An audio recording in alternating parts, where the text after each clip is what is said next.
Good morning, my friends. Hope you had a lovely weekend, and thank you so much for joining us for our Bible reflection for today. Today we have a fascinating little chapter from 1 Samuel and chapter 8. Really interesting chapter. I have to say it's a great book. The narrative is fantastic and it's really interesting. But today's chapter is very interesting indeed, and I'll try and explain to you in a minute. So here we go, 1 Samuel chapter 8. I'll read it first and explain it afterwards.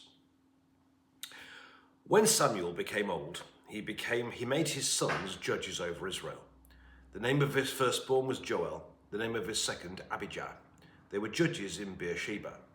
Yet his sons did not follow in his ways, but turned aside after gain. They took bribes and perverted justice. Then all the elders of Israel gathered together and came to Samuel at Ramah and said to him, "You are old, and your sons do not follow in your ways. Appoint for us then a king to govern us like other nations." But the thing displeased Samuel when they said, "Give us a king to govern us." Samuel prayed to the Lord, and the Lord said to Samuel, "Listen to the voice of the people in all that they say to you.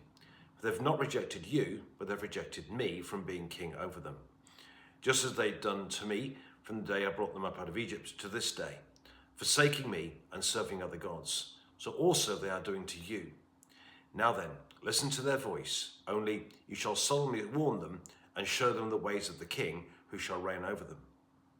So Samuel reported all the words of the Lord to the people who were asking him for a king. He said, "These will be the ways of the king who will reign over you. He will take his sons and appoint them to his chariots and to be his horsemen and to run before his chariots. And he will appoint for himself commanders of thousands and commanders of fifties, and some to plough his ground and to reap his harvest, and to make his implements of war and the equipment of his chariots. He will take your daughters to be perfumers and cooks and bakers. He will take the best of your fields and vineyards and olive your orchards and give them to his courtiers. He will take 1/10 of your grain and of your vineyards and give it to his officers and courtiers. He will take your male and female slaves and the best of your cattle and donkeys and put them to his work. He will take 1/10 of your flock, and you shall be his slaves. And in that day you shall cry out because of your king, whom you've chosen for yourself, but the Lord will not answer you in that day." But the people refused to listen to the voice of Samuel. They said, "No, but we are determined to have a king over us, so that we may be like other nations, and that our king may govern us and go out before us and fight our battles." When Samuel had heard all the words of the people, he repeated them to the ears of the Lord.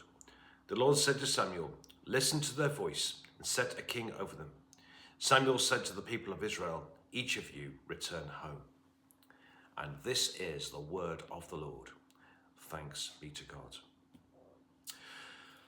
Okay, this is my kind of take on this chapter. It's a fascinating one. It really is. I think, well, there's only one person who's perfect in the Bible, and that's Jesus Christ. And if you read through the rest of the Bible, it has many great heroes, Moses, David, and various other people, and Samuel, of course, who are great heroes of the Bible. But they all have their own spiritual blind spots, I think, because apart from Jesus, none of us is perfect. And here in this chapter, we have Samuel's great blind spot, and that's to do with succession planning. He gets to the point when he is now old. Now, up to this point, the people of Israel have been ruled by what we might call judges. These are people who God had raised up from amongst them, charismatic people, powerful people like Samson and the guy whose daughter died, Jephthah, and people like that. And God kind of raised them up to lead the people. But the problem here is that because the people went astray, and Samuel is now becoming old, and it's time to hand over the reins to somebody else. Now, what's quite interesting is this: how did Samuel become a judge in the first place? He did so because Eli, the priest and judge, he had been good, he'd been faithful-ish, but his sons had been rotten. And because of his sons had been rotten, God had taken the rule away from them and given it to Samuel instead. What Samuel couldn't see here is that history was repeating itself. That while Samuel himself was a great judge, his sons, who he clearly loved very much, Joel and Abijah, were clearly not, and they'd gone rotten, a bit like Eli's sons had done. And the people could see history repeating itself. And I think what's interesting here is that Samuel wants to hand over the reins to his sons, but unfortunately he just isn't able to see that his sons are kind of rotten to the core. They're taking bribes and perverted justice, and so on, just as Eli's sons had done a few years before, which is how he'd come to power. And then you kind of get Samuel. The people come to Samuel and they say, "Can you give us a king?" And Samuel's terribly, terribly hurt. And it's quite hard to tell how much of this is hurt on God's behalf, and how much he's hurt because he doesn't get what he wants, and how much he's hurt because maybe it dawns on him finally that his sons aren't perhaps what the people he'd hoped they would be. So also, I think all sorts of things. You get the impression Samuel is talking to God, but I think there's a fair bit of sulking going on there as well, I venture to suggest. So Samuel has been a great king, hasn't been a king. Samuel's been a great judge, okay? He hasn't been a king, he's been a judge. But he has this kind of blind spot. He just cannot see that his sons aren't up to it. So here you get Samuel, this great judge of God, great person of God. But he's not able to, his blind spot is that he just cannot see, sadly, what's happened to his sons. So the people come to him, and I think at this point, the people are actually quite courageous. They're courageous in terms of they get together and they speak to power. And they say to Samuel, who is, after all, God's person, we're not happy with your sons. They don't rule us properly. So we'd like you to give us to set up a king in Israel instead. Now, again, as with Samuel, I think it takes a lot of courage to go to say this to Samuel, who clearly didn't want to hear what they were saying. I think it must have taken quite a lot of courage to do so. Their blind spot, however, is their reasoning for doing it. The reason things have gone astray is not because of the system. The reason things have gone astray is because people have turned their back on God and aren't living life God's way.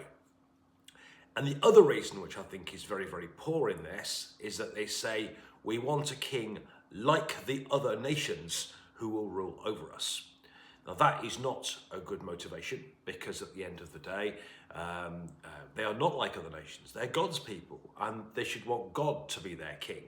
And by having another king, they're having a human king rather than having God as king, which obviously is not what God wants.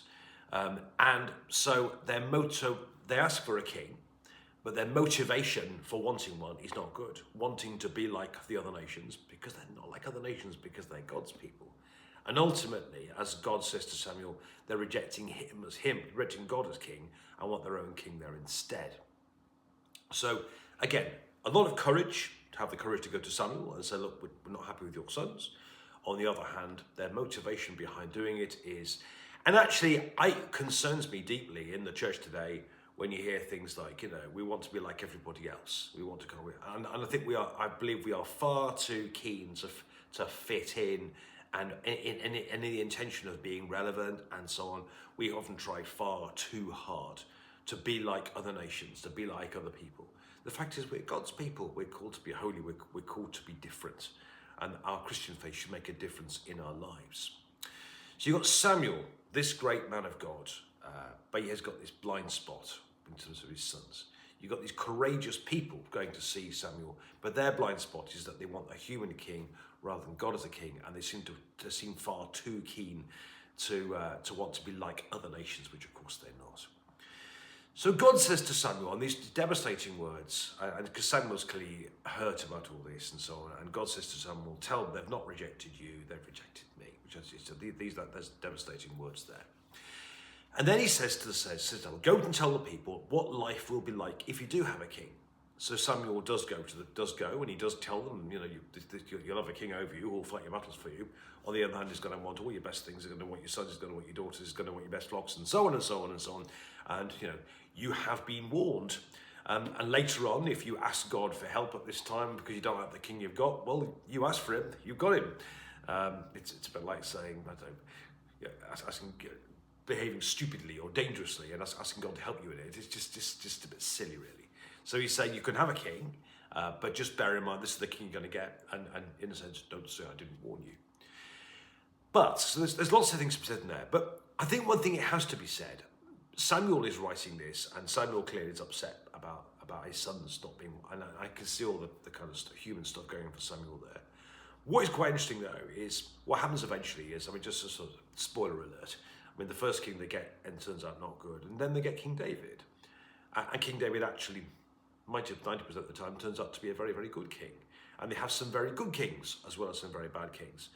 And if you read the book of Psalms, which is David was, as we have done in a few months ago, David sings, and royal monarchy is considered to be quite a good thing. The important thing is that whatever way we do it, the important thing is that we keep our eyes on God. And king or no king, the important thing is that we keep our eyes fixed on God. And for us today, I think we often, when I was at theological college, we used to debate all sorts of things about the structure of the church. The most important thing, above all things, is that however we structure the church, we keep our eyes on Jesus. That we keep Jesus as our king. We keep Jesus as our judge. We keep him as the focus, that we seek first the kingdom of God, and all the other things will be added to us. That whatever system, king or no king, judge or however you're going to do it, or in the church, leader, pastor, vicar, bishop, whatever you want to be, the important thing is that we keep our eyes on Jesus. And that, I think, is the lesson of today's reading. Friends, I hope you've enjoyed that. I hope you found that helpful. More tomorrow. It's a good book, this one, isn't it? Have a lovely Monday. God bless you, and thanks for watching, and have a lovely day.